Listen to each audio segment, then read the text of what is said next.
Welcome to lecture number 9, which will be about the most important fruit crop in Oman and in the Middle East in general. This crop is the date palm, نخلة التمر, and the scientific name, as you already know, Phoenix dactylifera. A date palm is a monocot plant, belongs to the palm family. The family of the date palm is Ericaceae.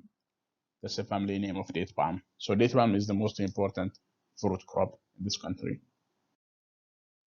Okay, as I mentioned, date palm is angiosperms, and we already defined what angiosperms are. The plants that produce flowers and also they produce fruits.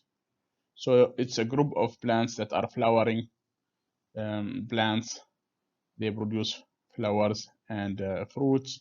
And as you know, date palm is also a monocot. They belong to the family Ericaceae. That includes all the palms, Ericaceae, all the palms, including coconut and oil palms. These are also very important palms in the world. The phoenix species where the date palm belongs, the phoenix, there are 12 of them. The most important ones are date palm, Phoenix dactylifera, but also there are other two that are very common. They are also harvested. It's called Phoenix canarensis, the canary date palm, and there's also Phoenix sylvestris, and this is the sugar palm. Sugar palm because sugar is extracted from this palm, and also ornamental palms, they produce the canary palm. Also, they produce fruits and they can be used, but they are mostly used as ornamentals. The canary is mostly ornamentals. What's the difference between Phoenix dactylifera, which is the date palm, from these other Phoenix species? They are very different in few things. For example, the offshoots. The date palm produce offshoots. These two are not. The other 12, they don't produce offshoots. The date palm in general is very tall. They can reach 20 meters. One column. There are no branches, of course, and the trunk is very thick. So that's the distinguish of date palm from other palms. Also, the leaves are very different. The leaves are very dark green. They are not shiny green color. They are dark green for the date palm compared to the other, like coconut palm or oil palm or other even Phoenix palms. This is how it looks like. See the difference in the colors of the leaves. This is the Phoenix dactylifera, the date palm. This is the canary palm, Phoenix canarensis. And this is this sylvestris. It's called sylvestris, Phoenix sylvestris, the sugar palm. So this is the sugar palm, and this one is the canary palm, and this is the date palm. So these are the different types of palms. Okay, so how the date palm looks like, or what's the structure of the date palm? Date palm structure is made of the bulb, which is this part. Then you have the roots, which are fibrous. There are different layers of the roots. So the first root, secondary root, and tertiary root, three layers of roots. They're all fibrous. They go in direction. This is offshoot, called low offshoot. Offshoot can also be in the trunk itself. That's called high offshoot. So offshoots can be at the bottom or they can be at the top. The trunk of the date palm is called stipe or trunk. This is the top point, the growing point. This is the leaf of the date palm. Of course, each leaf is made of leaflet. This whole thing is a canopy. This is the fruit bunch. As you know, the fruit bunch of the date palm. This is the inflorescence. That's not yet the flowers. So the flower comes in fluorescence. They don't come in a single flower. They are spikes, as you know. Okay, so how about the roots? The roots are monocot, as I mentioned. So there's no taproot system. It's all fibrous. They produce secondary roots and tertiary roots sometimes. So they have secondary roots and they do have tertiary roots. That means what? That means the date palm can be like this. So this is the date palm. This is the bulb. This is the bulb of the date, and then you have the roots. This is the primary. Then a secondary will come, and then tertiary will come from here.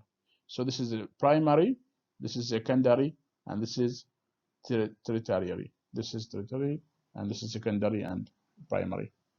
They are almost the same diameter because, as you know, there is no taproot system.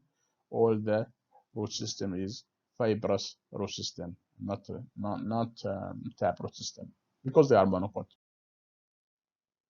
The trunk itself is called stem or stipe, very long, very cylindrical all the way up. It doesn't branch out, of course. The trunk made of fibers, leaf. Okay. So in the middle, there is also a vascular bundle with a matrix of cellular tissue. It's also lignified. It has lignin in it. So all these, the trunk itself of the date palm has a lignin. So this is the trunk. All these on the outside, there are fibers here and fibers here. Of course, this is the up and down vascular tissue. This is lignified tissue. It has lignin. Lignified means it contains lignin.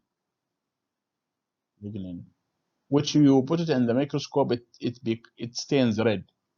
So stain red. That's what lignin is when you see it under the microscope. Okay.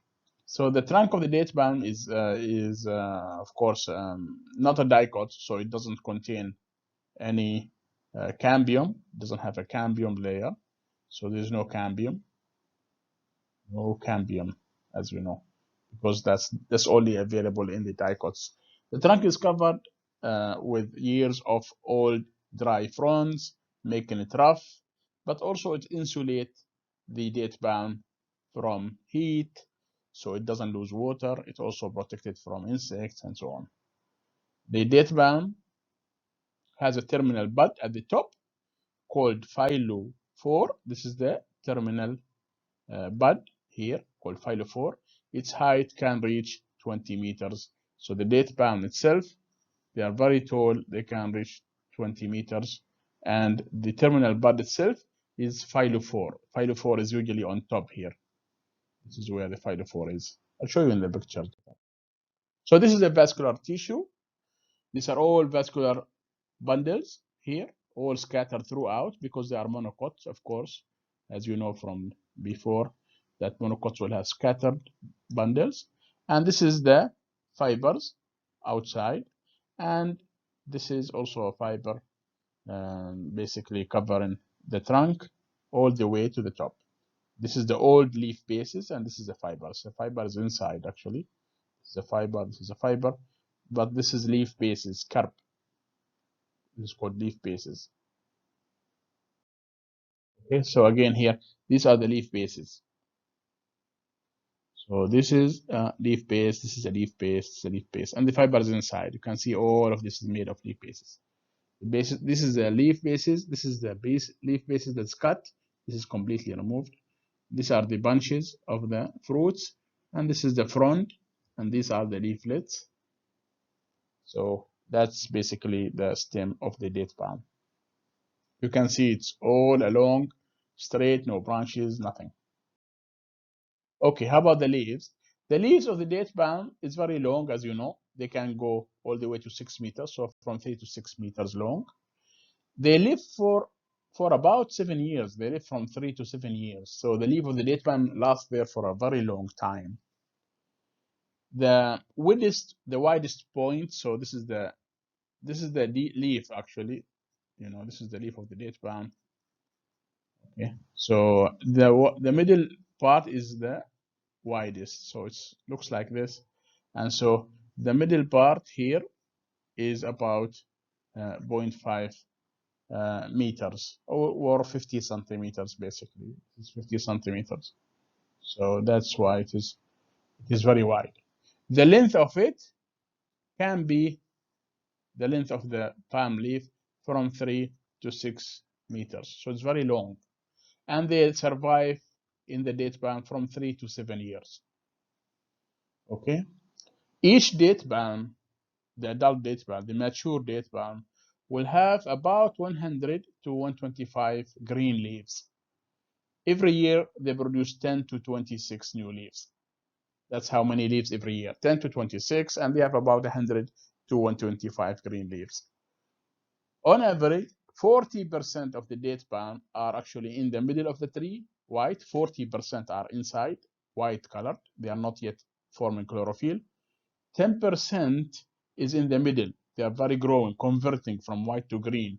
And 50%, they are green, they are photosynthesizing fine.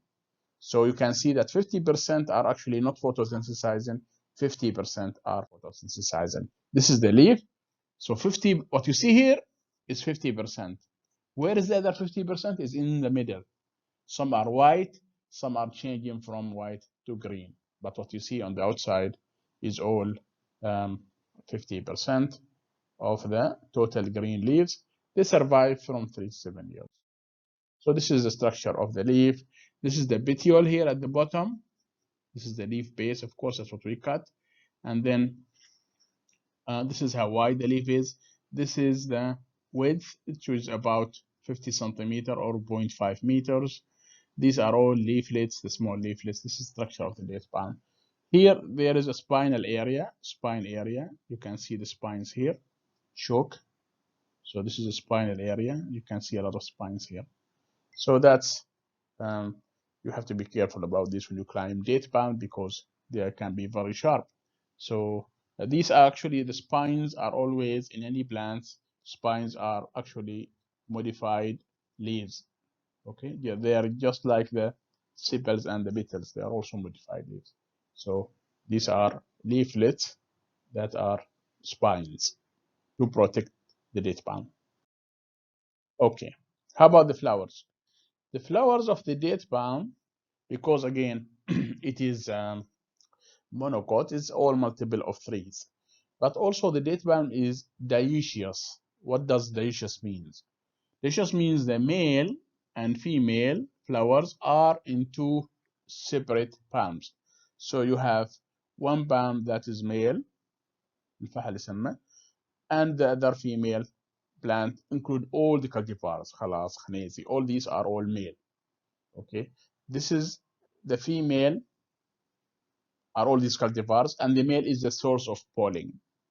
So the source of pollen comes from the male cultivars, and this one includes all these varieties, khalas, khanezi, khasab, fard, whatever. All these are actually female. They are pollinated by the male flowers, and so the male, when the male and female flowers are on two separate date palms, two different trees, it's called dioecious. So this is different than deciduous. This is dioecious. So di means two. Okay, that means two different plants. Flower clusters are produced at the axil of the leaf. You can now tell that the flower themselves are produced at the axil leaves of the last year's growth. So the number of this year's flowers will depend on last year's number of leaves. So you can see now that the date palm flowers, you see the date palm like they are produced here. Okay, so this is where the flowers are produced at the axil of the leaf. So the number of flowers will depend on the number of leaves produced last year, and that's why some years have plenty of flowers, other years they're less. If there is not enough water, there's no rain, nothing, so you will have less flowers because they are produced at the axil of the leaves of previous year. And also that's why it's only one time. So each of these leaves will only produce flowers only one time, no more than one time. Okay, so the flowers are either pistillate, female, or staminate, one of them, because each one is in a different plant. They are born in big cluster inflorescence that's called spadix or spike. That is the cluster of the date palm. The date palm consists of central stem called rachis, and it has different strand or spikelets, usually 50 to 150 lateral branches. So that's how many number of spikes in the rachis, in the fluorescence or spadix of the date palm. So this is the spadix or spike. These are the number of spikes inside of it, 150 تقريبا in each of these spike or rachis. They're covered with this brackets. Now you see, this is how it looks like. This is malformed. This is actually not, it should be like this straight. This is a malformation. But you can see here, this is the flower of the male plant. This is male, and this is female. You could tell from the shape of the fruit, these are, one is male and the other one is female. So this is the male and this is the female. So this is the female and this is the male date palm. Okay, how about the fruit? The fruit is usually, they're actually single, oblong, terete, one seeded berry. Remember, we talked about this before in the classification that the date palm is actually a berry. Okay, and it has you can see the stigma, and it has a fleshy pericarp and membranous endocarp between the seed and the flesh. You'll see that in the picture. Okay, so the classification of date palm is very old as drupe, so we don't count that as drupe anymore. We count it as berry, but some books will still refer to it as old books. If you read an old book, you find it drupe, but actually it is a berry, not a drupe. This is how the fruit is. You can see how it looks like. All three layers are soft, and that's why it is berry, and the seed is inside. This seed that is inside is very long, a little bit long, okay? They have a groove in the side, so ventrally on the back of the seed, there's a groove, and the embryo is very small there in the middle. The rest of the seed is all endosperm that feeds the embryo when it is growing. So this is how the fruit looks like. This cover of the seed of the fruit is called perianth. The exocarp, endocarp, exocarp, these three layers, and the seed is inside of it. The seed is here, and this is the growth I'm telling you about on the side of the date palm, on the back of the date palm. Okay, on the other side, you find the embryo. The embryo is very small here on this side. So the growth is one side, and the embryo on this side, on the back side of the fruit. This is a spiket of the date palm. So this is, if you look at the date palm, you can actually see this is the date seed, and this is the embryo. You can see the embryo here. You can see it here also. Because you cut it cross section, this is what you see. This is the embryo. It's very small. So this is where the fruit is. This is the perianth. It's all fleshy, and these are the seeds. On one side, there's groove. On the other side, there's no groove. On the other side, the back side, there's no groove. You find the embryo. If it is not pollinated, the date palm will produce, because it's monocot, it will produce 3 fruits. But if it is pollinated, it will only produce 1 fruit, like this one. So what happened to the other 2? These are the other 2. You can see here the brown dots. These are the other 2 daughters, or 2 sisters actually. So this is one, you can see it here, that the fruits are here, 1 and 2. And the fruit is now pollinated and fertilized, and that's why you have 1 fruit, the other 2 are there. If it is not pollinated or not fertilized, it will produce 3. Why 3? Because it is monocot. So monocots will always be 3. So whether it is pollinated or not pollinated, they are 3. If it is pollinated, only 1 will be kept, the other 2 will be aborted. If it is not pollinated, the 3 of them will grow. And this is the embryo again.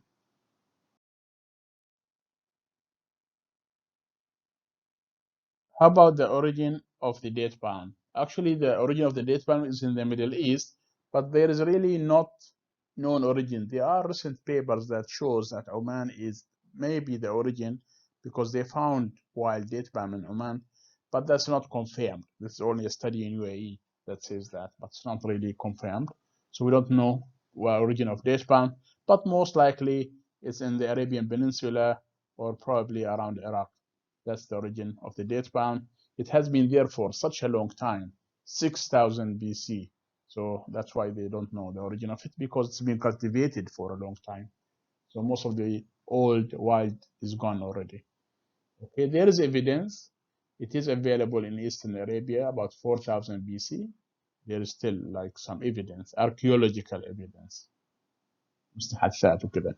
but it's really known. No one knows where their origin is, but this is most likely in the Arabian Peninsula. The date palm grows very well between 10 and 35 north altitude. As you can see here, most of it is in this range, the date palm, although it can grow in other places like South Africa and also East Africa, West Africa, but most of the date palm actually is grown in the Middle East. But even Latin America has some dates, also in the United States of America, there are some dates, but the most important area where dates is grown is in the Middle East. So this is some of the information about Oman. Oman changes. Sometimes they are ninth worldwide. Sometimes they produce about 4% of the total world production. So it changes every year. It depends on the calculations. But produce in Oman, the production of dates is about 300,000 tons on average every year. So it's huge number of, huge amount of dates every year. This is the flowers of the date palm after pollination, and I will get to the pollination, and you can see the structure of the date. You can see the spines, you can see the spadix, you can see the flowers, and you can tell this is actually a female plant, not a male plant, from the shape of the flowers. These are the leaflets. As you can see, each of these leaf will have one flower here. And all of this is from last year growth. The year before is already here. It's already finished. Next year is not yet. So every year you produce new leaf, you will produce also a new flower. Pollination is done manually, but in nature it is by wind. Some insects also pollinate date palm, but it's not really common. But some insects like bees, they do pollinate date palm. But to do natural pollination is not commercial, it's not economical. So most of the pollination is done manually by hand. And in the traditional way, we put 3 to 5 male strands on the female spadix. So we'll have like 3 to 10. It depends on the cultivar and also the male, the source of the pollen. But they range from 3 to 10 for the female spadix. Nowadays, we can use mechanical pollination by hand pollinator, by motors pollinator, aerial dusting. We can also use aircraft like drones to pollinate date palm. This is the manual pollination, and it is traditional. So you put the strands of the male. You can see here the male strands inside the female, and so that's how they are pollinated. And then you tie it. This is the male. You can see the male, and people check the freshness of the palm by sniffing it, by smelling the date, if they are ripe or they are mature or not mature, and then they go ahead and do the pollination. If you don't pollinate very well, this is what happens. You lose some of the fruits because they don't get enough pollen. They are not pollinated. So this is not pollinated. You can see here it is not pollinated. This is non-pollinated. Whereas the red one is pollinated and fertilized. These red ones are pollinated. So it's very important to choose the right amount of pollen and also the type of male variety to use for specific female variety. Otherwise, you end up with too much non-pollinated and then you will lose your crop. What is the advantage of artificial pollination? Of course, manual pollination is the common, but artificial pollination makes it synchronize stigma receptivity with pollen availability because you pollinate at the right time, increase pollen productivity, you reduce pollen use, reduce cost, reduce pollination time, and reduced hazards associated with climbing the tree. So it's always better to use artificial pollination using dusters or drones or pollinators. Okay, so how do you select a good pollen? You have to choose a healthy male palm. You don't choose a diseased or infested date palm because you will move the pollen or the disease from the male to the female. The healthy male has to have large number of spadixes, high pollen germination, flowering with the female tree at the same time. So what's the point of having a male if there is not ready at the time when the female is open? They have to be at the same time. The pollen germination has to be high, otherwise you'll end up with too many fruits that are not pollinated and you lose them. They will have also a large number, so it's enough for all the females. They also need to be compatible with the female. Not all are compatible. Certain males will not work with certain variety like Khalas or Khnezi. These are requiring different palm, different male. Remember, this pollen of date palm has metazenic effect. This is the only crop that has metazenic effect. Metazenia is the effect of pollen on what? Effect of pollen on anything, on size, color, maturity of dates. So the choice of pollen is very important because of this metazenia or metazenic effect. Very, very important to choose the correct pollen, source pollen, or the male date palm. You can also store pollen for a year with low relative humidity and cold temperature. You can keep those in the refrigerator for about a year, or you can dry it also and use it up to 1 year. After 1 year, they're usually not very good. You can collect it in the morning, collect the pollen in the morning before they open, and then you apply to the female that is just flowered, the flowers open, the spadix open. That's the time when you actually go and pollinate. Okay. Another thing you need to do after pollination when the fruit is already set, something called fruit thinning, which is basically the removal of fruit bunches. So you have these fruits, you want to cut these fruits down like 30% usually. From the bunches, you remove 30%. So what happens here? Why do you want to do this? Because that will increase the fruit size, and that's very important. It will also improve the quality, the color will become very, very light because the light is going all around. It enhances maturity, they all ripen at the same time. It improves light and air penetration inside the fruits and minimize alternate pairing because it doesn't create too much pressure on the date palm. So you will have the same yield every year. This is why it's important to remove the fruits or do fruit thinning, not too much. We remove about, as I mentioned, 30% only of the fruits. Okay.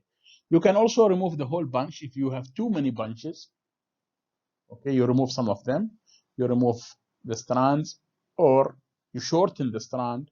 You can also use chemical. It's not advisable, but you can use chemicals if you have large number of date palms, like naphthalene acetic acid. This is naphthalene acetic acid. It's a hormone that is applied on a variety of fruits to naphthalene acetic acid, NAA, and you can search for the name of this hormone that will actually reduce number of fruits and make the fruits drop. But you can also, there are two ways to do this. If you are 30%, you can remove 1/3. For example, here you remove 1/3. So 30%, you cut the whole strand, so you remove the strand. You can also make it short, so you can cut here. And so that is also where, like, you cut 30%, the same thing. So either you remove the whole strand or just cut the strands. And I can probably put a YouTube video to show you how to do this fruit thinning and why it's important. Okay. Here we do it at AS, in the farm at AS. We remove, actually, see, this is the number of fruits bunches left. We remove the extra bunches because that will reduce the number of number of bunches, and then it makes the fruits very large. So we already do fruit thinning here by removing of the bunches. Another practice we do for date palm is hanging. In Arabic يسمى تحدير. Okay, why do you do this hanging? because you want to provide support, you find aeration and also protection of fruit, so it doesn't swing in the tree. It also makes harvesting very easy when you harvest the tree because you bring it close to here, so it's very easy for you to harvest rutab later on. The fruit of the date palm goes into different stages, about 5 stages. These stages include, the first stage is called, number 1, is called hababok. That's the Arabic official name of, not Arabic, international naming. In Oman, we call it Angziz as part of this, Angziz. But it is actually hababok, hababok. It is in Arabic. The origin is Arabic, but it is international. So even if you go United States or you go Britain, wherever you go, they know what hababok is. This stage, number 1 stage, is happening after pollination and fertilization. The fruit's still round. The color is creamy or greenish. The growth here is slow, okay? So the carpels that are not fertilized will be aborted. It lasts about a month, 4 to 5 weeks after pollination. This whole time, this stage is hababok. This is actually the time when the cell divides and the fruit is formed. So this is hababok. You can see the color is and the shape. The shape is round at this stage, hababok. About 1 month, 1 week when this stage is. So this is basically hababok. Okay. So that's Ankziz or hababok. That's what it is. So this is hababok.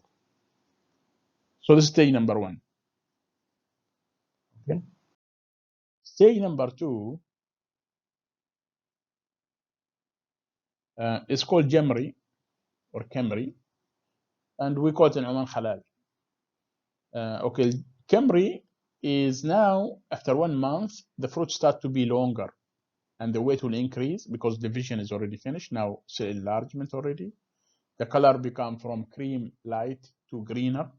It has high tannin concentration. Very long stage. The stage lasts very long, from 9 to 14 weeks. So there is only 4 to 5 weeks. Here double, 9 to 14 weeks. The fruit takes most of its size here. 90% of the fruit growth happens in the Kemri stage. Okay, so especially in the first 4 weeks, then 20% growth the rest of the time. So 10 to 20% afterwards. Most of the growth happens at the beginning, and then later on, the rest of the growth will happen. This is the camera. You can see the fruits already longer. The color has changed already. So you can see the fruits are longer. So this is stage number 2. Okay, and this is called Kemri or Jamri. We call it in Oman Halal. Okay, the third stage, which is actually the name Halal. So the last stage is Kemri, this stage is Halal. In Oman, this is called Bisr. And the rest of the world is called Halal. So you don't get confused. So Halal in Oman is different than Halal in the world. Halal in Oman meant Bisr. Halal in the rest of the world means Kemri. So physiological maturity is here already reached. That means the fruit has khalas. Again, it's 90% of the weight. Everything, the size is complete. Everything is done from the last stage. This stage is not long. It's only also about a month, from 3 to 5 weeks. This is when the color changes from green to yellow or red or pink or scarlet, any other color of the cultivar. So this depends on the cultivar.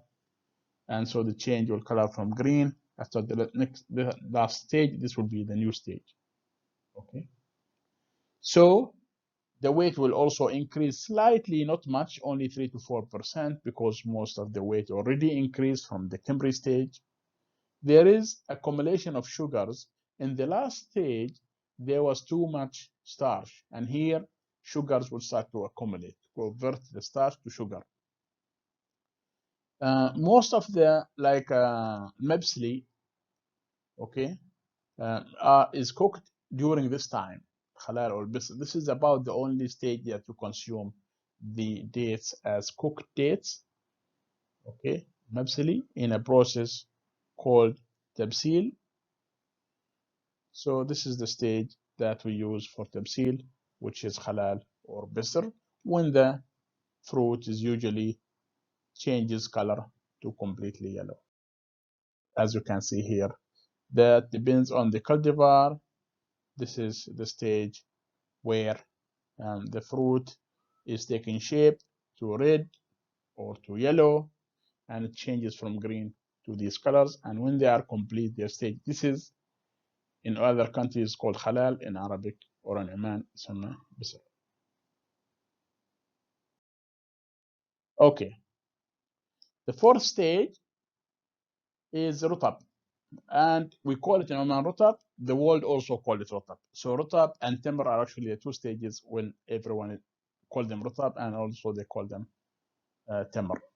The rest are a little bit different, but these two stages, the last two stages, are the same.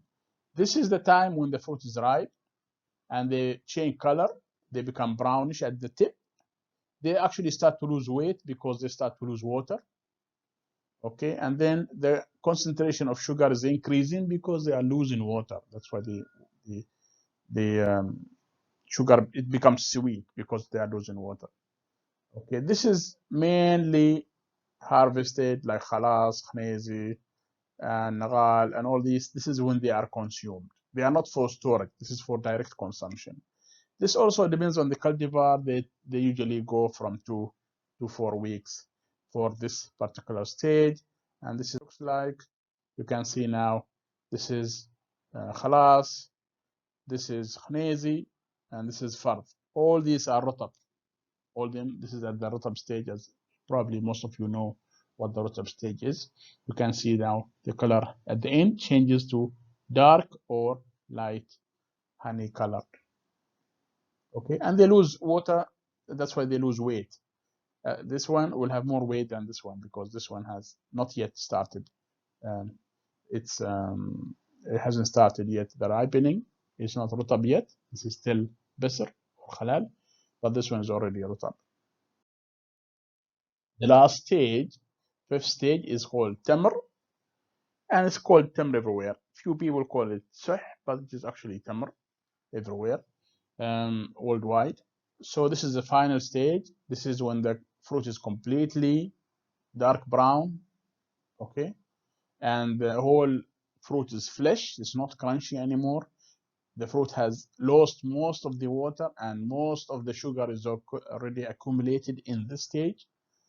It is very good for storage. Most of the dates are sold in the market and also stored in the tamar stage. It also lasts like rutab about a month until it's completely dry, and then it is harvested and processed. Some people harvest it early and then they keep it dry in the. This is the stage where you can see the whole fruit have been completely brown, completely mature. They already have high sugar accumulation. They have lost most of the water, and the weight is very little. Now the dates are divided into different groups depending on the date itself. Some are called soft dates. They have high reducing sugars with little sucrose. Here, when you talk about softness of the dates, it's actually comparing two things: reducing sugars versus sucrose. Sucrose is the same sugar that you use, the white sugar you use.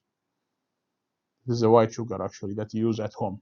This one is fructose, glucose, and also lactose, and so on. So these are all reducing sugars. They are all sugar, but this one is called reducing sugar, and the other one is sucrose. So this is when you have low sucrose, high reducing sugar, they are soft, like khalas, for example. Okay, if it is semi-hard, okay, it's a little bit tough, but that's not the reason why they are semi-hard. That's because they have equal amount of almost more sucrose. Remember, the soft dates have low sucrose. This has more sucrose, so it's semi-dry. Dry dates contains higher amount of sucrose, this one, than reducing sugar. So these two are the opposite. This has, the first one has low sucrose. This one has high sucrose. And this is actually dry.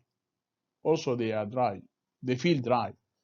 If you touch them, it's very dry because of the high amount of sucrose. But this is very soft, like you can squeeze it, okay, and then store it.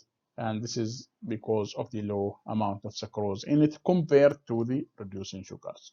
That's how they classify them. So there are three classifications for dates. Number one is soft, two, semi-dry or semi-soft, because it's half-half. Third one is the dry, that has large amount of higher amount of what? Of sucrose. This is low amount of sucrose. So what you need to know here is only that reducing sugar examples include fructose, glucose, lactose, and these kind of fruit sugars, reducing sugars. Okay, these are the reducing sugars compared to sucrose, which is not a reducing sugar. But when you have high concentration of sucrose, then you will have dry date. When you have low concentration of sucrose, you will have soft dates. Because you have soft dates, you will have all these other sugars in the date palm. As I told you before, the fruits start to lose water when they start to ripe. When they are at rot stage, when they are at temor stage, they have the least amount of water. So they increase in water until they reach rot stage. So at the beginning of rot, they start to lose water because the skin starts to be soft. The skin of the fruit become soft and lose water. At the date when it is tamar already, okay, it will have very little water compared to the maximum water in early halal. Early halal, at the beginning of halal stage, which we call in Oman al-Basr. This is the highest amount of water. Then they start to lose water after that, all the way to less than 25%. Okay, what are the requirements for date palm? The date palm requirements depends on the climate, but you know that date palm thrives in hot areas and also like the weather like Oman, where it is very hot in the summer. So they like hot summers. They like mild winters. They don't like too cold temperature. That's why the Middle East is the best place for it, because our summer is really hot and the winters are not that cold. They don't go below zero. But they can tolerate heat up to 50 degrees Celsius when they are irrigated, and even 0 degrees Celsius. They will survive zero, but not for a long time, only for a short time. The growth actually below 7 degrees Celsius will stop. So below 7, I mean, it will stop completely. And above 40 also, it will stop. They love to be between, like most other fruit trees, for the date palm, from 10 to 35, they will continue to grow. But below this, above this, they will stop growing. They will just stop. Okay? Because they survive in hot climates, they have modification to tolerate the heat. For example, apical meristem and lateral buds are shaded. You can see that the top of the date palm is shaded by the leaves. So the white hidden leaves are not, they don't get hot. The trunk is surrounded by bases of old leaves and fiber leaf. So that they are serving as insulators from heat. The transpiration is reduced at high temperature. So the tree has modifications to tolerate high temperature. They are very well adapted to hot, arid conditions. They have stomata that is inside, it's sunken inside the leaves. They are also, if you notice, the leaves of the date palm is covered with white powder that will reduce the heat. Reduce the effects of the heat, and also it will save water. It will reduce water loss. The leaf, if you notice, the leaflet and the leaf of the date palm has an angle. They are not flat. They have an angle, and that also minimizes water loss and increase tree shading. So if you look at the bottom here, the tree is protected from inside. You can see the distribution of the leaves. It creates a shade on the trunk and the fruits and the middle of the tree. So this is already shaded by the leaf, but also you can see the stem is covered with the leaf bases and the fibers, so it will also be insulated from heat. It doesn't lose water. It doesn't get affected by the too much sun or too hot weather. Moisture is very important. High yield and quality associated with low rain. It doesn't like rain during pollination and also during ripening, fruit development. It's better not to have rain during that time. It's better to have rain before that, before flowering. During the Kimri and through halal stages, rainfall and high humidity cause checking and black nose of the fruit. So the rain damages the fruit during these two stages, Kimri and halal. Checking means they crack the fruits, and black nose, the end of the fruit becomes dry and also black. That's called black nose.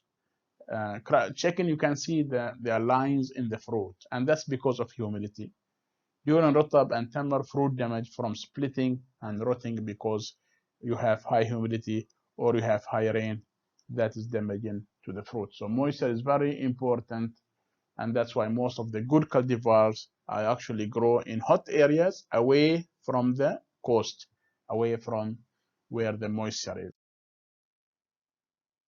But date palm is well adapted to a whole variety of soil types. They can grow anywhere. They grow in rocky mountains, they can grow in sands, they can grow in clay, but they like deep, light, fertile soils and will drain. Okay, that means the water always running, it's not stagnant. They can tolerate high salinity level, 6,000 parts per million. Very few fruit crops can tolerate this high salinity.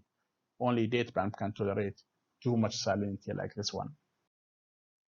However, if the salinity, like now in Al-Batana, in Barka, and these places, go above 6,000, like 40,000, 10,000, then they will start to die also. So the most tolerant is date palm, but if you exceeded 6,000, they start to also suffer and die. Propagation of date palm can be done by seed, but people don't do that. They don't do seed propagation because they take a long time to produce fruits, maybe 10 years. Also, if you plant dates from seeds, 50% will become male, 50% will become female. So you don't know if they are male and female. And also, even if you take seed from khalas, it's not going to be khalas. It can be male or it can be another variety because they don't come true to type. And that's because, as you know, date palm is cross-pollinated. So they have different male than it's not perfect. So it has to be pollinated from another plant. And that's why it doesn't come to be true to type. Plus this one can be 50-50 male and 50 female. So we don't really know. After 10 years, you will end up with a male variety or a variety that's not like the other. Or you could end up with a very good variety. No one knows. So that depends. If you have patience and you want to test, you can wait 10 years and see if it's a good variety. You can name it anything you want. So how do we commercially propagate dates? We usually commercially propagate date palm by offshoots, something called offshoot, بالفسائل. They come from axillary buds. There are two types. The high offshoot, as I show you in the picture at the beginning, you can go back to it.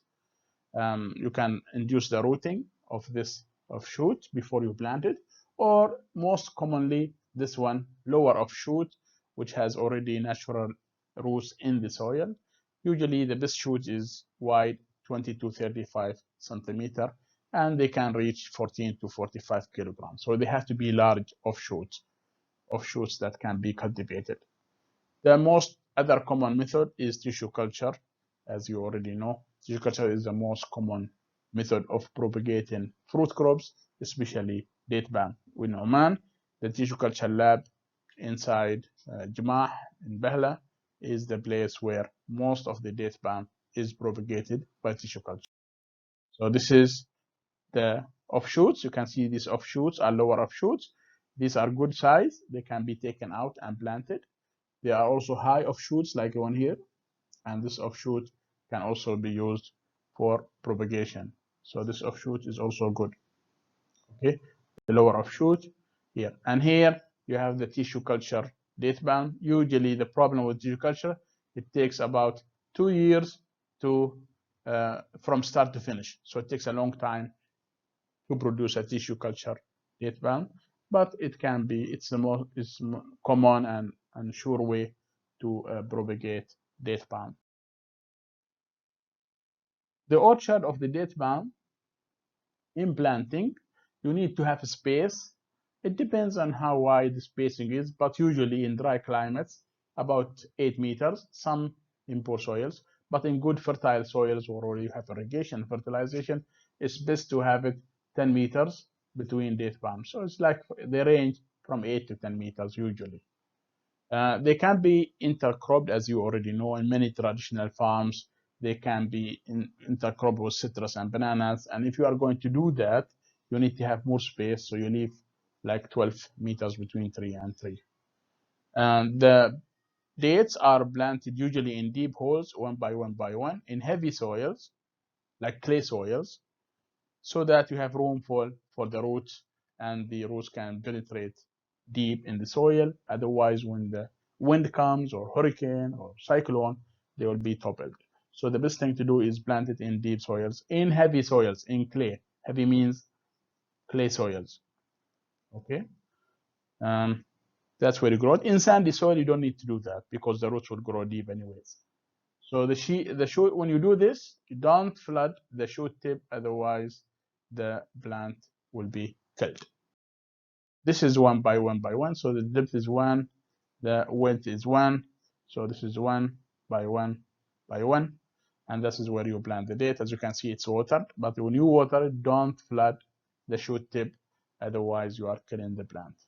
So this is what happens, because this soil is clay, it's better to do this in this kind of soils. But if you have sand soils, like this one here in the desert, you don't need to have this hole.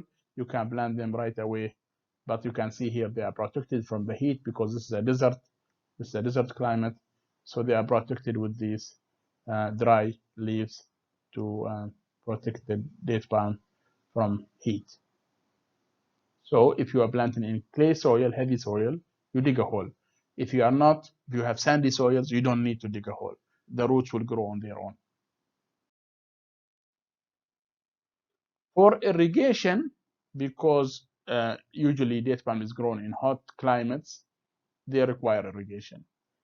And irrigation is decided, as I mentioned before, during the orchard management course, depends on the climate, on the soil, on the water, on the cultivar. So many considerations on the for the decision of how much and when to irrigate. But irrigation is very important during fruit development, especially from March to June. Otherwise, you have very wrinkly fruit, and also important during ripening to avoid shriveling and shrinking in August. So very important during fruit development to irrigate. That's very important. The date palm require about 200 to 300 liters per day on average. Some people give it less in the winter, but on average during the summertime, they require more water, maybe 300 liters each day. Irrigation usually traditionally by basin flooding system, but in modern irrigation, they are irrigated using popular irrigation systems. This is the traditional system, which is a basin irrigation system. You see this in the villages, and this is village irrigation system. Here you have popular. Popular is the modern irrigation system that's used in AES and many other places where they grow date palm commercially. This is one or two bubblers in each date palm, and here you have the traditional irrigation basin system. If you don't irrigate the date palm enough, then they are going to also dry, show severe. They don't tolerate water stress, so they can survive for a long time without water, but they are subjected to water stress. And now, if you have water stress, you will have low yield, low fruit quality, and then you probably, at the end, the tree will die if you continue like this. So that's why you need to irrigate the date palm. Another thing the date palm needs is fertilizers. Usually we use organic manure. It's very common before and after planting. Okay, in that hole before and after planting. NPK is really required all the time, but application depends on the fertility of the soil and also how old is the tree growth stage. Is it young? Is it mature? Then the program for fertilization is there. It's available actually, and you can reach it and have access to it. You will know how much fertilizer is needed. Depends on where you are, what's the fertility of the soil, and what stage is. Okay, you can use things like NPK like we use here, or you can use organic manure. So this is NPK, and that one is manure.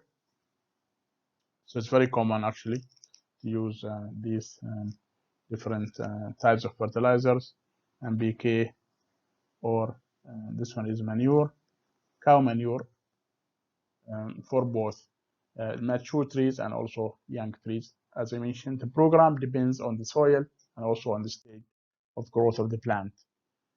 I already talked about thinning of the fruit, but another thing you can do is the pruning, which is the removal of dry and old leaves. That's very important for date palm. You can also remove thorns to make it easy for you to climb the tree, to pollinate it, and also to harvest it. You can also, sometimes you need to balance vegetative growth with reproductive growth. So you don't want to cut too much of the tree, because if you cut too many of the leaves, then the fruits or the fruiting, flowering will be delayed. You have to balance, very important to balance vegetative and reproductive growth. So you have enough flowers, you need enough leaves. Remember, the flowers will actually be produced as the axil of the leaf. So if you don't have enough leaves, you will not have enough flowers. But at the same time, you need to remove all the old leaves, the dead leaves, and the dry ones. Sometimes you need to remove the thorns. And this is how it's done. You can see here, this is already a dry leaf. This is a dry leaf that needs to go. This one has to go. So then it's easy for you to harvest the fruits here. So these are some of the things you need to do. You remove these particular leaves that are there. Okay, that's called pruning. For pest and disease management, most of the courses in the department covers actually this part, so in details, but here overview. The most important pest of date palm, as you know already, dubas bug and red band weevil. This is mostly common in Oman. Okay, there are other pests also that are important. Red spider mites, not mutes, mites. Scale insects, desert locust, and termites are also other. They are minor because they're not major. These are the two major problems in Oman. These two things, dubas bug and also the red band weevil. سوس الحمراء والدباس. The diseases, there are not many major diseases of date palm, not really many. No major disease effect of date palm, except some black scorch, some fusarium, especially in Africa. Now we see some of the phytoplasma on date palm, actually. We see some phytoplasma. A disease also called lethal yellowing. Lethal yellowing that is popping out. It is in Iran usually, but now we see it also in Oman. Bayouth is common in North Africa. That means Morocco, Algeria, Tunisia, that part of the world. But alhamdulillah, we don't have it here in Oman.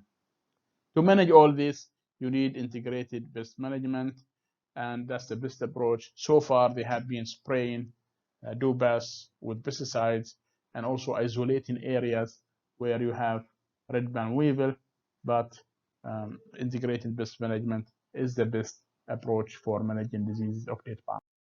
Here you can see the red band weevil, you can see the effect of the dubas here and here. And if you take entomology and pathology, you'll learn more about the diseases. Here I give you an overview or an idea what are the challenges of date palm, and these are the common ones.